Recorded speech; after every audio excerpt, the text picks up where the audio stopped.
Good morning दोस्तों। देखिए आज हम आपको समाकलन की एक्सरसाइज 7.3 बताने जा रहे हैं। तो देखिए इसमें शुरुआत करते हैं एक्सरसाइज 7.3 में क्वेश्चन नंबर 1 से। देखिए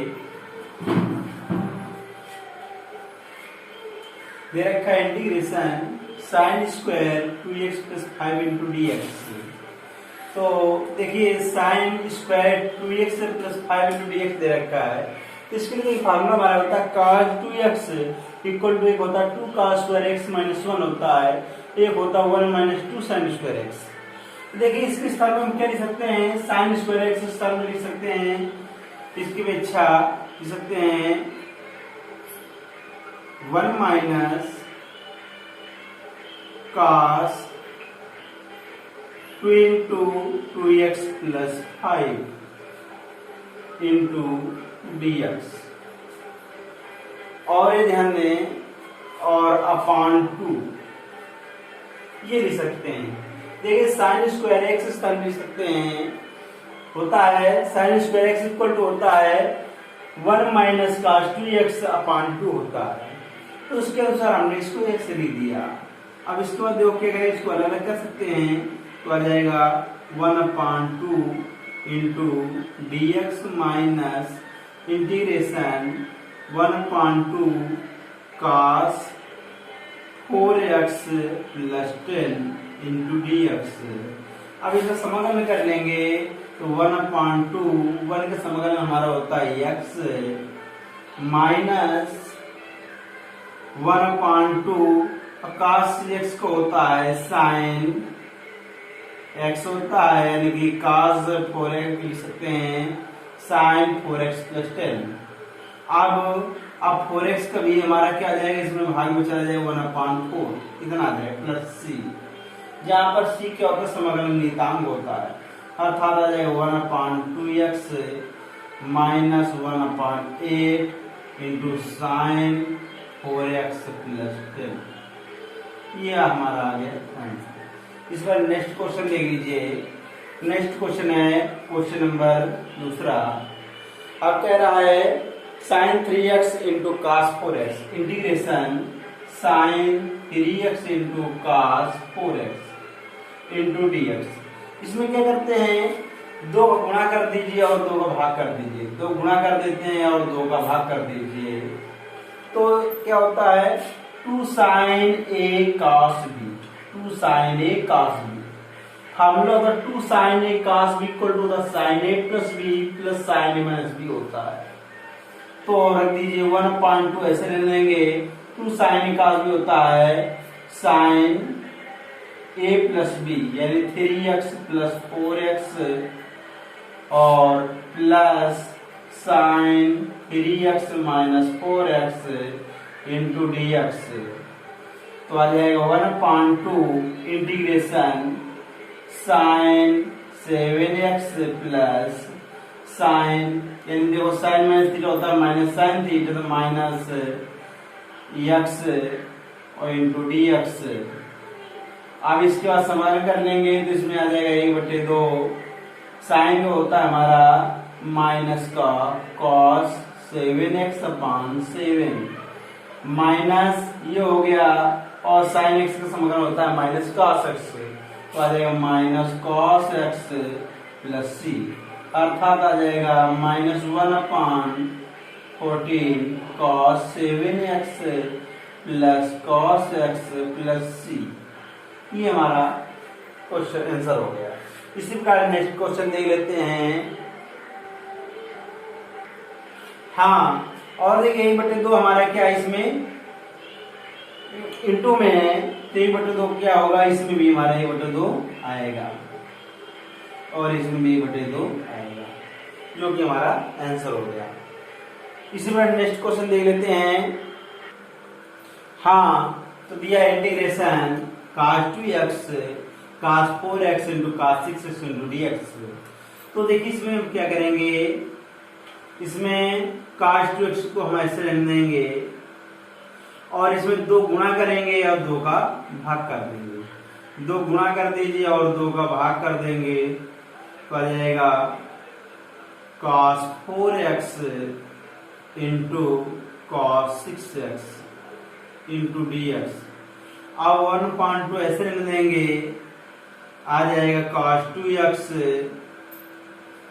अब देखिए 2 cos a cos b, 2 cos a cos b होता है cos a plus b plus cos a minus b। तो क्या हो जाएगा cos a प्लस b यानी कि आ जाएगा 10x और plus cos a minus b, तो cos a माइनस b यानी कि आ जाएगा 2x इंटू dx। अब इसके बाद में ध्यान दें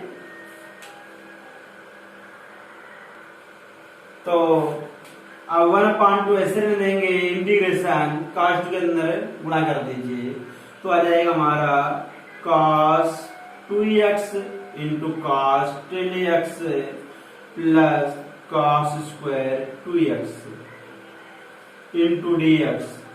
फिर इसमें क्या करें, 2 गुणा कर देंगे, 2 का भाग कर दीजिए। फिर देखिए 2 गुणा कर देते हैं, 2 गुणा हो जाएगा और 2 का भाग हो जाएगा, तो आ जाएगा 1/4 ले देंगे 2 से गुणा व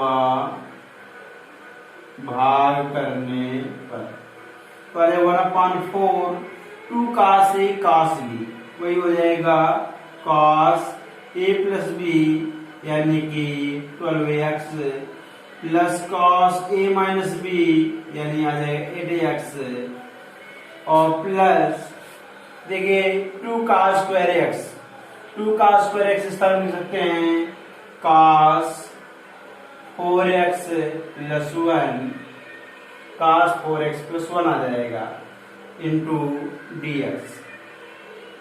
इसका आप समाकलन कर लेंगे तो 1/4 तो ऐसे में देंगे, इसका समाकलन हो जाएगा sin 12x upon 12 plus sin 8x upon 8 plus sin 4x upon 4 plus x plus c। ये हमारा हो गया आंसर।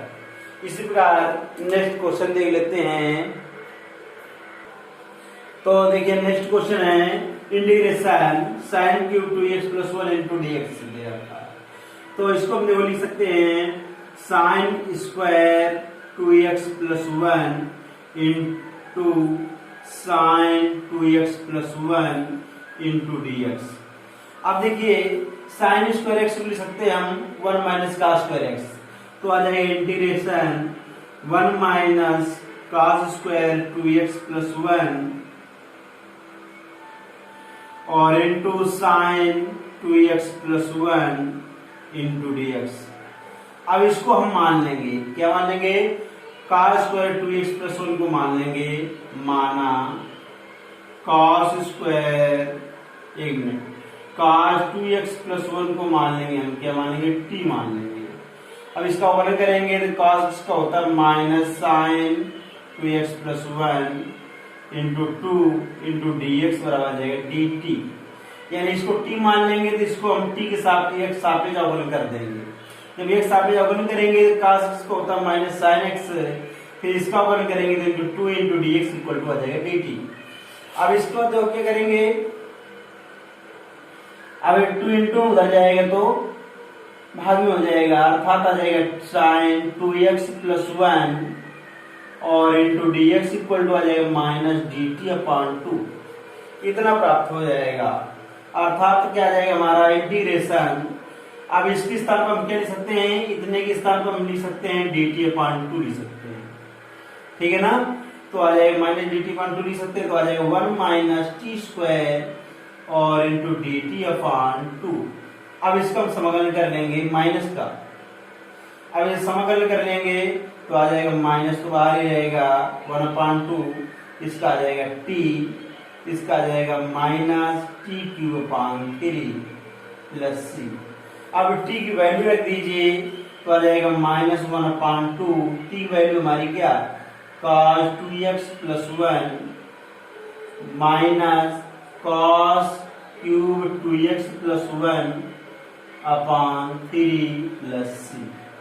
ये हमारा आंसर प्राप्त हो गया। और भी -1/2 का अंदर गुणा भी कर सकते हैं, तब भी हमारा आंसर प्राप्त हो जाएगा। अब देखिए नेक्स्ट क्वेश्चन देख लेते हैं। हाँ देखिए, integration sin cube x into cos cube x into dx दे रखा है।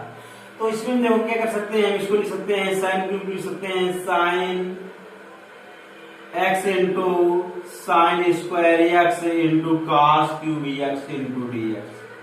अब integration sin x sine square x को लिख सकते हैं 1 minus cos square x into cos cube x into dx, इधर लिख सकते हैं।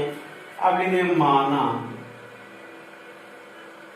cos x को t मान लेंगे, तो इसका t x आप जाओ करेंगे तो कितना आ जाएगा minus sine x into d x बराबर आ जाएगा dt, अर्थात sine x into sine x into d x equal to आ जाएगा माइनस का dt। अब देखिए sine x into d x स्थान क्या रख सकते हैं हम, माइनस का dt रख सकते हैं। तो आ जाएगा integration 1 minus T square into T cube into minus का dt। देखो माइनस इधर हमने लगा दिया है। अब इसका हम समाकलन कर सकते हैं, टी क्यूब के अंदर मल्टीप्लाई कर सकते हैं और -1 का भी कर सकते हो। तो कितना आ जाएगा हमारा टी की पावर इंटीग्रेशन टी की पावर 5 प्लस का हो जाएगा माइनस टी की पावर 3 इंटू डी टी। अब समाकलन करेंगे तो आ जाएगा टी की पावर 6/6 माइनस टी की पावर 4/4 प्लस सी, क्योंकि घात हमारे 5 है, इसमें एक जोड़ते हैं पूरी घात का नीचे से भाग कर देते हैं। इसमें क्यूब है, क्यूब में एक जो घात जोड़ देते हैं 4 घात हो गई और पूरी घात का भाग कर देते हैं प्लस सी। अब टी वैल्यू रख दीजिए तो आ जाएगा T power 6/6 minus T power 4/4, sorry T value हमारी है cos, यानी cos की पावर 6 x/6 माइनस cos की पावर 4 x/4 प्लस सी। ये हमारा क्वेश्चन हो गया है। इसी प्रकार नेक्स्ट क्वेश्चन देख लेते हैं। हाँ देखिए नेक्स्ट क्वेश्चन है integration sin x sin 2x sin 3x into dx।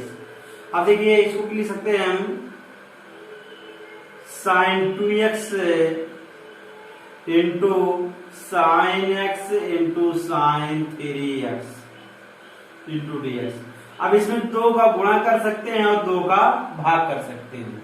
तो 2 का गुणा कर सकते हैं, 2 का भाग कर दीजिए तो आ जाएगा 1/2 sin x और 2 sin a sin b। 2 sin a sin b होता है cos a minus b minus cos a plus b।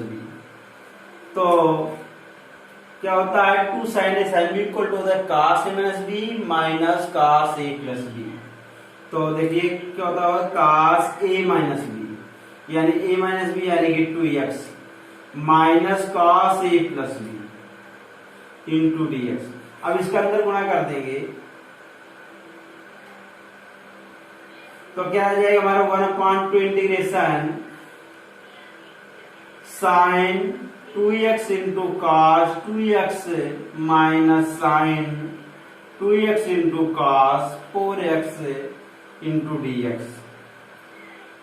अब देखिए इसमें फिर 2 गुणा कर देंगे, 2 का भाग कर देंगे। तो 2 का तो पहले ने भाग कर दिया, फिर इसमें 2 का इसमें क्या कर दिया, गुणा कर दिया। इसमें 2 का गुणा हुआ भाग करने पर तो क्या बनेगा 1/4 इंटीग्रेशन ये बन जाएगा sin 4x minus 2 sin a cos b। जो हमने लिखा है 2 sin a cos b equal to होता है 2 sin a cos b equal to होता है sin a plus b plus sin minus b। तो आ जाएगा sin a प्लस b यानी कि 6x और प्लस sin माइनस b क्या होता है प्लस sin माइनस b। तो a माइनस b यानी minus sine 2x into dx। अब इसके बाद क्या करेंगे, इसका हम समाधान कर देंगे तो क्या बनेगा हमारा 1/4 तो ऐसे ले लेंगे, इसका आ जाएगा हमारा का minus cos 4x/4 minus minus ये हो गया, इसका समाकलन हो जाएगा हमारा माइनस कॉस 6x अपान 6 माइनस ये माइनस इसका हो जाएगा समाकलन, तो आ जाएगा कॉस 2x अपान 2 और प्लस का c, अर्थात आ जाएगा 1/4 माइनस कॉस 4x अपान 4 प्लस, और इसमें क्या जाएगा हमारा माइनस प्लस हो जाएगा, तो आ जाएगा कॉस 6x अपान 6 माइनस कॉस 2x अपान 2 प्लस का c। ये हमारा हो गया आंसर। इस तरीके से इसको हम लगा सकते हैं।